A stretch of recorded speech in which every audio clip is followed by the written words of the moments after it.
कि जो प्रधानमंत्री नरेंद्र मोदी हैं या जो मोदी सरकार है उनकी तानाशाही तो देखी जा रही है, लेकिन देश के अंदर गरीबों को, दलितों को, पिछड़े समाज के जो लोग हैं उन्हें दबाया कुचला जा रहा है, उनके साथ अन्याय हो रहा है, उनके साथ ठीक नहीं हो रहा है और मायावती चुप नहीं रहेंगी। चंद्रशेखर आज़ाद रावण ने भी यही कहा कि हम दलितों के साथ खड़े हैं, हम दलितों की आवाज़ को दबने नहीं देंगे, हम दलितों को जो है वो मैं अगर कहूँ तो वो दलितों को परेशान नहीं होने देंगे, उनका हक नहीं खोने देंगे। क्या देश में दलितों के साथ, पिछड़े वर्ग के लोगों के साथ, मुसलमान तबकों के साथ, जो गरीब जनता है उसके साथ क्या सरकार गलत कर रही है? और मैं अपने दर्शकों को ये बता दूं कि जो आरक्षण को लेकर फैसला सुप्रीम कोर्ट का आया है, सुप्रीम कोर्ट का फैसला आरक्षण को लेकर आने के बाद क्या देखा जा रहा है? ये देखा जा रहा है कि इससे बीजेपी की ना तो सहयोगी पार्टियां खुश हैं और ना ही मैं अगर बात करूं विपक्ष खुश है। और अहम बात और दिलचस्प बात यह है कि जो हालात इस वक्त के बन रहे हैं, जो स्थितियां इस वक्त की बन रही हैं, वो ये जाहिर तौर पर बता रही हैं, वो ये साफ तौर पर बता रही हैं कि क्या आने वाले वक्त में, क्या आने वाले समय के अंदर बीजेपी की सहयोगी पार्टियां बीजेपी से अलग हो जाएंगी।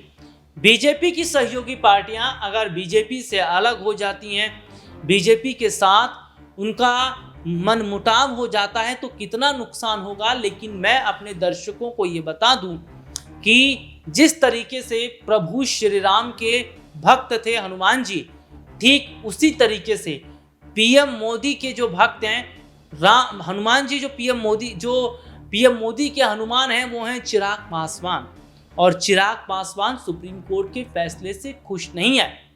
नीतीश कुमार भी बिहार में जिस तरीके से पासवान समाज के लोग, पिछड़े समाज के लोगों के साथ कर रहे हैं, उससे खुश नहीं है। सबसे बड़ी बात, जो आरक्षण को लेकर फैसला आया उस पर बीजेपी की तरफ से कोई प्रतिक्रिया नहीं आई, इस बात से नाखुश हैं। तो क्या चिराग पासवान एनडीए गठबंधन से अलग होने वाले हैं? उनके अलग होने से क्या बीजेपी को नुकसान होगा?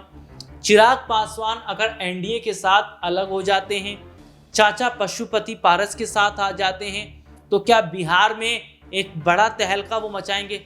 दरअसल आरक्षण पर जो सुप्रीम कोर्ट का फैसला आया उसके बाद हम देख रहे हैं कि जहां सीधे तौर पर बसपा प्रमुख मायावती ने ये कहा कि जो प्रधानमंत्री नरेंद्र मोदी हैं या जो मोदी सरकार है उनकी तानाशाही तो देखी जा रही है, लेकिन देश के अंदर गरीबों को, दलितों को, पिछड़े समाज के जो लोग हैं उन्हें दबाया कुचला जा रहा है, उनके साथ अन्याय हो रहा है, उनके साथ ठीक नहीं हो रहा है और मायावती चुप नहीं रहेंगी।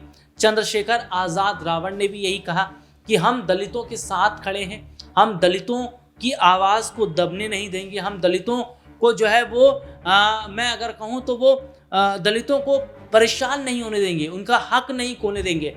और चिराग पासवान के जो सुर हैं वो भी विपक्ष के साथ नजर आ रहे हैं। देखिए, पासवान समाज का मैं थोड़ा सा जिक्र जरूर करना चाहूँगा क्योंकि बिहार में हम ये देख रहे हैं कि जो पासवान समाज है, पासवान समाज का एक बड़ा तबका है। पासवान समाज ही नहीं, बिहार में मुसलमान तबका भी है, एससी, एसटी, है ना, ओबीसी, ये बड़े स्तर पर वर्ग माने जाते हैं। और यहाँ पर अगर मैं कहूँ तो सबने नीतीश कुमार को सपोर्ट दिया, तभी नीतीश बाबू मुख्यमंत्री बने।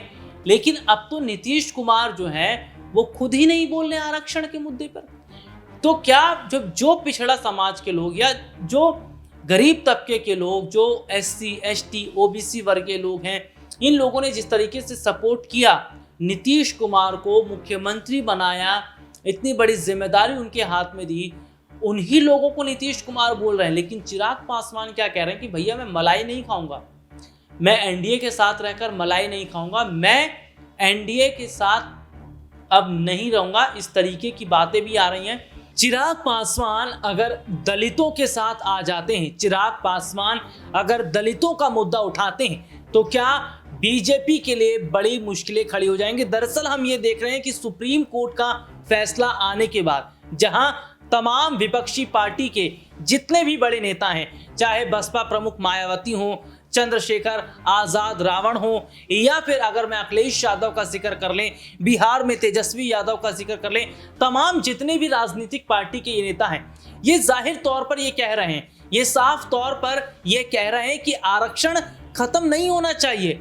पिछड़े समाज के जो लोग हैं वो जाएंगे कहां? दरअसल बाबा साहब भीमराव अंबेडकर ने बहुत सोच समझकर जो, अगर मैं बात करूं, दलितों के लिए काम किया, बहुत सोच समझकर संविधान उन्होंने बनाया, लेकिन उस संविधान को खत्म आखिरकार कर ही दिया गया, शुरुआत कर दी गई। क्योंकि ये बात भारतीय जनता पार्टी तो बहुत पहले से कह रही थी कि हम संविधान को बदल देंगे अगर सत्ता में आएंगे, तो क्या शुरुआत यहां से कर दी है आरक्षण खत्म से लेके। लेकिन मैं अपने दर्शकों को बता दूं, बिहार में जिस तरीके से देखा जा रहा है, जो पासवान समाज के लोग हैं वो चिराग पासवान से लगातार ये गुहार कर रहे हैं कि उन्हें आरक्षण मिले, उन्हें नौकरियां दी जाएं, उनके लिए स्वास्थ्य सेक्टर में छूट दी जाए। और सबसे बड़ी बात यह है कि बिहार में पिछड़े समुदाय के जो लोग हैं, बिहार में जिस तरीके से हम देख रहे हैं कि जो दलित तबके के लोग हैं, मुस्लिम समाज के लोग हैं, उन्होंने वोट किया है चिराग पासवान को। और अभी तक की जो स्थितियां हम देख रहे हैं बिहार में, वो साफ तौर पर ये बता रही हैं, बिहार में वो साफ तौर पर ये जाहिर कर रही हैं कि किस तरीके से, अगर मौजूदा समय की अगर मैं बात करूं, तो ये समझ में आ रहा है कि चिराग पासवान जो दलित हैं, जो गरीब लोग हैं, जो पिछड़े तबके के लोग हैं, उनकी आवाज उठा रहे हैं। और यही आवाज पशुपति पारस भी उठा रहे हैं। पासवान समाज का मुद्दा उन्होंने भी उठाया और चिराग पासवान ने भी उठाया। तो यहाँ पर यह देखा जा रहा है कि क्या चिराग पासवान अगर एनडीए कुनबे से अलग हो जाते हैं तो आने वाले वक्त में, आने वाले समय के अंदर क्या विपक्षी पार्टियों के साथ वो दिखते नजर आएंगे? क्योंकि जो मुद्दा विपक्ष का है वही मुद्दा चिराग पासवान का। और समझने वाली बात यह है कि नीतीश कुमार से इसलिए और ज्यादा चिराग पासवान नाराज दिखाई दे रहे हैं, क्योंकि नीतीश कुमार ने जब लाठीचार्ज करवाया पासवान समाज के लोगों पर, तो उन्होंने माफी भी नहीं मांगी। जबकि वो ये बात भली भांति समझते हैं कि पासवान समाज पर हमला करने का मतलब चिराग पासवान पर हमला करना। और ये बात ये कही जा रही है कि इस बात को अब दिल्ली तक पहुंचाएंगे चिराग पासवान। और अगर प्रधानमंत्री नरेंद्र मोदी इस पर कोई कदम नहीं उठाते हैं, बिहार में अगर नीतीश कुमार के रहते पासवान समाज के लोग, पिछड़े समाज के लोगों को अगर रोजगार, शिक्षा, इसमें छूट नहीं मिलती है, तो आने वाले वक्त में क्या प्रधानमंत्री नरेंद्र मोदी के जो हनुमान है वो बीजेपी से अलग हो जाएंगे?